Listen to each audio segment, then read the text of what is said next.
But I survived. I survived!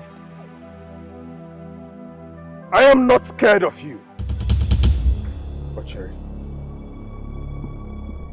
I am going to tell the prince, the princess, and everyone who cares to know about your true identity.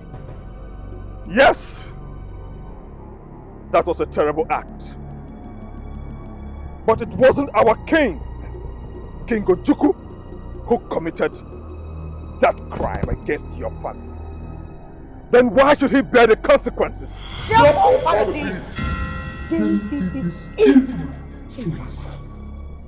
They killed my entire family and they kept my body in the sacred earth as a vessel for their strength and protection.